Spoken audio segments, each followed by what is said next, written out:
Hello viewers, मैं हूं कल्पिता और आप सभी का स्वागत है हमारे कार्यक्रम में जिसका नाम है संजीवनी।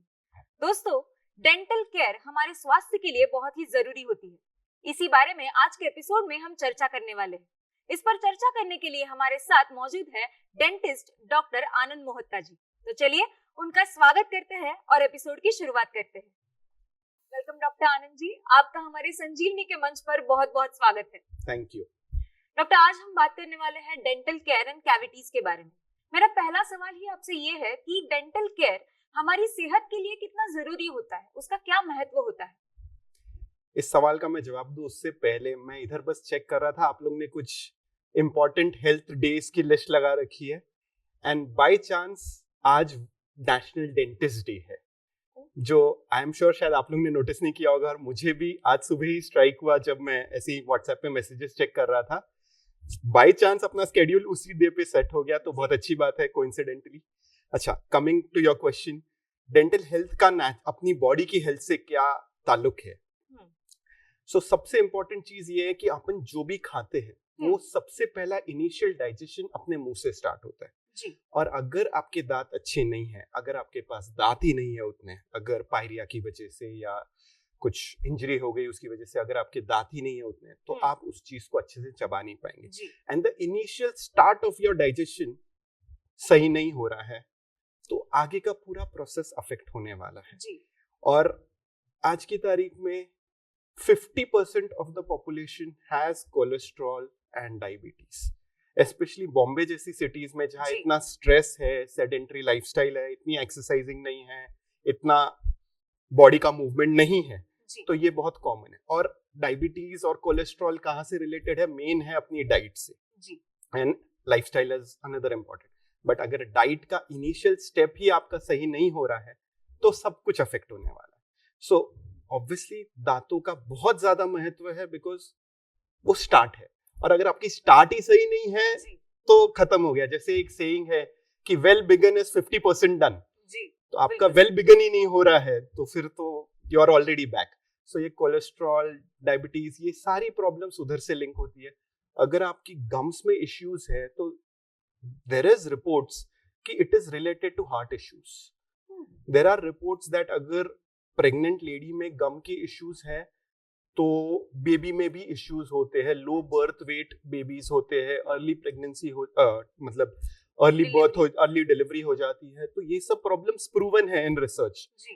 सो डेंटल से यूजुअली हम सोचते नहीं यार क्या रिलेशन होगा, दांत अलग है, बॉडी अलग है, हार्ट का क्या संबंध दांत से, but at the end body में सब कुछ रिलेटेड है एंड प्रूवन है कि सब में कनेक्शन है। सो ध्यान तो रखना है जी। डॉक्टर, ये जो हमारे दांतों में कैविटीज होती है उसकी वजह से भी कई बार दांत निकालने पड़ते हैं या फिर बहुत सारी प्रॉब्लम हो जाती है, तो कैविटीज होने के क्या कारण हो सकते हैं? सो सबसे मेन कारण कैविटीज होने का है डाइट। सबसे इंपॉर्टेंट चीज जिससे कैविटीज होती है वो है मीठा खाना या शुगर वाला खाना, जिसमें सबसे इंपॉर्टेंट अपने आगे चॉकलेट्स। बेसिक चीज ये होती है, देखो खाने में तो हर चीज में ग्लूकोज होता है, कार्बोहाइड्रेट्स होते हैं। आप रोटी भी खाओगे उसमें ग्लूकोज तो है ही, बट वो ग्लूकोज फाइबरस है। आप फ्रूट्स भी खाओगे तो उसमें तो फ्रूट्स मीठे होते ही, but they are also fibrous. तो उसका एडवांटेज ये कि वो दांतों पे चिपकते नहीं है। अपनी चॉकलेट, जैसे आप कोई भी चॉकलेट का ब्रांड ले लीजिए, स्टिकी होते हैं कई, उनमें कैरमल होता है, जो भी होता है वो स्टिकी होते हैं, वो दांतों पे चिपक जाते हैं और वो चिपके रहते हैं। ऑब्वियसली बात है, कोई चॉकलेट खा के ब्रश तो नहीं करने वाला है, उसलिए तो चॉकलेट खाई नहीं है मैंने, दैट इज ऑब्वियस राइट, कि हमको तो उसका मिठास चाहिए, तो कोई वो तो करने नहीं वाला है, तो वो ऑब्वियस है। तो क्या होता है कि वो चॉकलेट चिपकी रहती है आपके दांतों पे, और जो मुंह में कीटाणु है, हर किसी के मुंह में करीबन 700 अलग टाइप के कीटाणु रहते हैं नेचुरली। अच्छा, ऐसा नहीं कि भाई आपके मुंह में नहीं है या मेरे मुंह में नहीं है, मैं डेंटिस्ट हूं तो मेरे मुंह में नहीं है, ऐसा नहीं है। हर किसी के मुंह में बर्थ होने से ही वो कीटाणु रहते हैं। वो धीरे धीरे नेचुरल नॉर्मल कीटाणु है, ऐसा नहीं है कि उसमें से सब कोई डिजीज क्रिएट, मोस्टली अपने लिए बेनिफिशियल होते हैं इनफैक्ट। तो उनकी वजह से जब ये शुगर उनको मिल रहा है तो उनको खाना मिल रहा है, और आप अगर रेगुलरली खाना दे रहे हो उनको, फ्रीक्वेंट स्नैकिंग जो हम बोलते हैं कि भाई हर 2 घंटे में कुछ मंच कर रहे हो आप, जैसे आजकल कंप्यूटर पे बैठे बैठे चिप्स खाते रहते हैं, कोल्ड ड्रिंक पीते रहते हैं, कॉफी पीते रहते हैं रेगुलरली, जो भी चलता रहता है, तो ये रेगुलर जो शुगर का बूस्ट जा रहा है आपकी बॉडी में, और मेनली अभी इन आर पर्सपेक्टिव अपने दांतों को, जी। तो कीटाणु को कंटिन्यूस खाना मिल रहा है, उनको खाना मिल रहा है तो वो ग्रो होंगे, वो लोग एसिड बनाएंगे, एसिड से कैविटीज होती है, धीरे धीरे वो कैविटीज बढ़ती जाती है, या तो फिलिंग की जरूरत या रूट कनाल या दांत निकालना पड़ता है। तो कैविटीज का मेन कारण है डाइट, दूसरा कारण है इतने अच्छे से क्लीन नहीं होना, जो चीज बहुत इग्नोर होती है स्पेशली इंडिया जैसी कंट्री में जहां इतना अवेयरनेस नहीं है। अब जाके कई लोगों को नॉलेज आ रहा है, अवेयरनेस बढ़ रहा है, तो अब थोड़ी हाइजीन सुधर रही है, नहीं तो अवेयरनेस न होने के कारण भी दांतों की ब्रशिंग फ्लॉसिंग सही से न हो तो जो गंदगी फंसी हुई है वो निकल नहीं रही है जी। सी फंसने तो वाला है, आप कुछ भी खाओगे कुछ ना कुछ कहीं ना कहीं अटकेगा, बट वो निकल जाना चाहिए। 24 घंटे से ज्यादा अगर वो आपके दांतों में फंसा हुआ है तो उससे और ज्यादा नुकसान होने वाला है। तो इम्पोर्टेंट है कि वो 24 घंटे के अंदर निकल जाए, चाहे वो ब्रश करके निकलना हो, फ्लॉस करके निकलना हो, जो भी तरीके से निकलना हो, बट वो निकलना चाहिए। जो अगर नहीं होगा तो कैविटीज बढ़ेगी। जी डॉक्टर, मैंने ऐसे भी सुना है कि कई बार हमारे जो दांत होते हैं, कई लोगों के दांत कमजोर होते हैं, तो क्या उस दांतों की कमजोरी भी कैविटीज का कारण बन सकती है? सो ये बहुत बड़ा मिथ है कि मेरे दांत कमजोर है। एक्चुअल में मेरे ख्याल से 1 to 5% लोगों के दांतों में एक्चुअल की कमजोरी होती है, जिसको हम डेवलपमेंटली बने ही दांत कमजोर है, जिसको फ्लोरोसिस भी बोलते हैं, और भी कई टाइप्स के होते हैं कंडीशंस, बट वो बहुत रेयर है। मतलब हम 100 पेशेंट्स में से 1 में या 2 में वो देखते होंगे, बहुत बहुत रेयर है। और वो इस वजह से होता है क्योंकि जहां पे उस इंसान का बचपन गुजरा है, फर्स्ट 18 इयर्स ऑफ एज, वहां शायद पानी का फ्लोराइड लेवल हाई था, या वो म्युनिसिपैलिटी वाला पानी नहीं था, वो जो दूसरे सोर्सेज वाला पानी था, उस हिसाब से वो प्रॉपरली ये नहीं हुआ था, उसको कंट्रोल नहीं किया गया, उस वजह से होता है। ये बहुत कॉमन है कि जो भी पेशेंट्स आते हैं ना, सर मेरे मम्मी के भी दांत खराब थे, मम्मी पापा के भी दांत खराब थे, तो मेरे भी दांत खराब है। ये बिल्कुल गलत है। It is not true for your teeth, क्योंकि it is your habits that define how your teeth are, most importantly. हाँ, ये एक होता है कि भाई डायबिटीज आपके घर में था तो शायद आपको आने वाला है, that is true and proven, but ये एक कॉमन सी चीज है जिसके पीछे लोग छुपने की कोशिश करते हैं कि भाई ये तो मेरे जीन्स में है। अपन बहुत फ्रीली इजीली जीन्स पे ब्लेम डाल देते हैं, और वो हाँ, अपने को तो भाई कोई ऐसा कारण चाहिए ना जिसमें मेरे पे ब्लेम ना आए, तो वो जीन्स पे ब्लेम करना है तो बहुत आसान, बट वो डेंटल के रिस्पेक्ट में most of the times true नहीं होता है। 90% ऑफ द केसेस वो ट्रू नहीं होता है। प्रॉब्लम है जो हैबिट्स है आपकी, जो शायद आपने मम्मी पापा से सीखी होंगी, क्योंकि उनकी भी खाने की हैबिट्स वैसी होगी, आपके घर का खाना वैसा होगा, आपकी ओरल हाइजीन हैबिट्स जो ब्रशिंग है फ्लॉसिंग है वो सब वैसी होगी, तो उस वजह से आपके भी दांत खराब है। ये नहीं है कि मम्मी पापा के दांत खराब थे, मेरे भी जीन्स उनके हैं, इस वजह से दांत खराब है। तो वो एक बहुत गलत सोच है। अगर आप मेंटेन करेंगे तो मम्मी पापा के शायद दांत इस उम्र में आके न भी हो, लेकिन आपके दांत एकदम बढ़िया रह सकते हैं फॉर लाइफ। भगवान ने जो दांत दिए वो पूरी लाइफ के लिए दिए, अगर आप उसका ख्याल रखें। But genes are not to blame for it. बिल्कुल डॉक्टर, अभी आपने डेंटल केयर की बात की, तो मैं आपसे ये पूछना चाहूंगी कि ऐसे कौन से तरीके हैं जिनसे हम हमारे दांत या फिर अपना पूरा मुंह साफ रख सकते हैं, ठीक रख सकते हैं? सो बेसिकली हर रोज आपको 3 चीजें तो मिनिमम करनी है। दिन में 2 बार ब्रश करना है, मिनिमम 2 मिनट के लिए एवरी टाइम, सुबह भी 2 मिनट, शाम रात को भी 2 मिनट सोने से पहले। अब आज की दुनिया में एक तो ये बहुत बड़ी प्रॉब्लम है जो मुझे भी पर्सनली रियलाइज हुई कि 2 मिनट कब खत्म हो जाते हैं मालूम नहीं पड़ता है, और अपने मन में 2 मिनट बहुत जल्दी खत्म हो जाते हैं। मैंने जब इलेक्ट्रिक ब्रश यूज करना स्टार्ट किया फॉर एग्जाम्पल, तो उसमें टाइमर होता है। अच्छा। तो उसमें एक्चुअली मालूम पड़ता है भाई 2 मिनट हो गए, तो मेरे को रियलाइज हुआ अच्छा 2 मिनट इतने लंबे होते हैं, क्योंकि सुबह मोस्ट ऑफ द टाइम्स अपन लेट उठते हैं हैबिट्स के हिसाब से, या जो भी रात को लेट सोते हैं लेट उठते हैं, तो हम घाई में रहते हैं, हमको सबको भागना है, सबको ट्रेन पकड़नी है, सबको टाइम पे पहुंचना है, तो कर लेते हैं। एंड दूसरा एक और सबसे बड़ा आज की तारीख में प्रॉब्लम है, सबके हाथ में मोबाइल रहता है।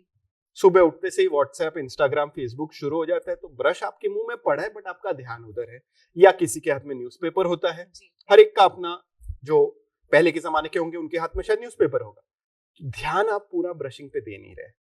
That is a big problem कि आपका पूरा कंसंट्रेशन ब्रशिंग पे होना चाहिए, बिकॉज आपको हर दांत की हर सरफेस को टच करना है।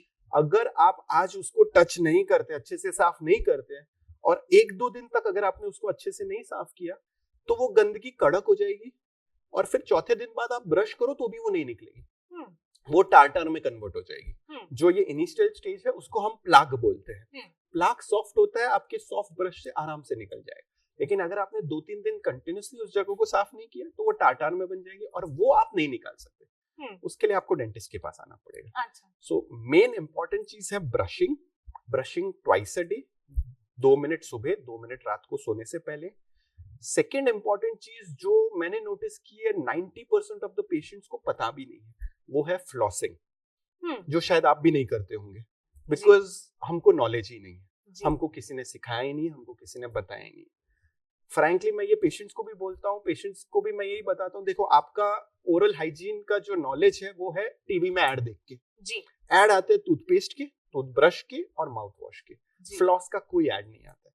छोटा सा धागा है, कोई कंपनी इतना ज्यादा कमाती भी नहीं है शायद उसको बेच के, but floss can clean 40% of your tooth surface, जो ब्रश बिल्कुल क्लीन नहीं कर सकता है। ब्रश 60% से आगे क्लीन कर ही नहीं सकता। अगर आप 24 घंटे भी लेके ब्रश करोगे तो आप 60% से ज्यादा स्कोर नहीं करोगे।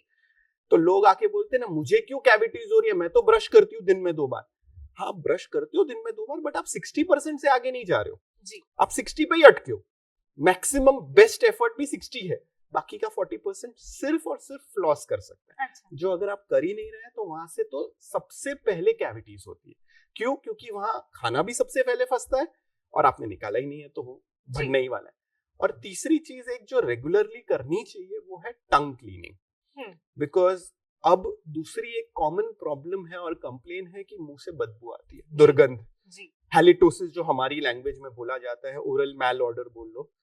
उसका सबसे बड़ा कारण है टंग साफ न करना, बिकॉज टंग की सरफेस रफ होती है। चीक्स स्मूथ होते हैं, लिप्स स्मूथ होते हैं, बट टंग एकदम रफ होती है क्योंकि उसमें पैपिलास होते हैं जो टेस्ट सेंसेशन के लिए होते हैं।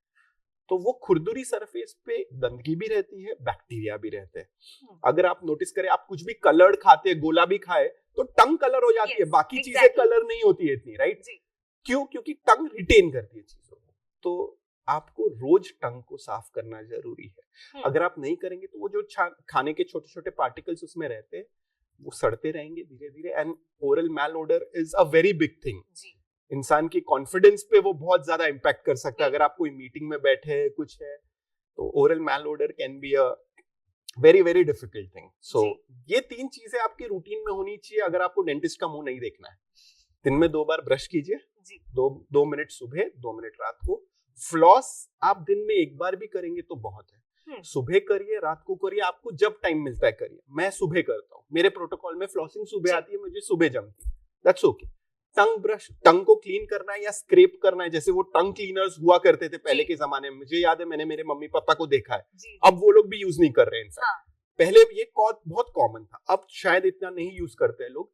आप टूथब्रश से भी साफ कर सकते हैं अपने टंग को, बट करना जरूरी है। ओरल मैल ओडर का सबसे बड़ा कारण वो है। सो ये 3 चीजें रेगुलर चाहिए। जी सर। डॉक्टर, आपने अभी बताया कि हमें फ्लॉसिंग किस तरह से करनी चाहिए, ब्रशिंग किस तरह से करनी चाहिए, लेकिन कई बार ये होता है कि ये सब करने के बाद भी कुछ कैविटीज होती है जो ठीक नहीं होती, उनसे हमें परेशानी होती ही रहती है। तो उसके लिए कौन सी ट्रीटमेंट लेना जरूरी होता है, ये हम आपसे जानेंगे, लेकिन एक छोटे से ब्रेक के बाद। तो दोस्तों, डॉक्टर आनंद ने अभी जो बातें बताई वो जरूर ही फायदेमंद है। इसके बारे में, इसके ट्रीटमेंट के बारे में हम और जानेंगे, लेकिन एक छोटे से ब्रेक के बाद।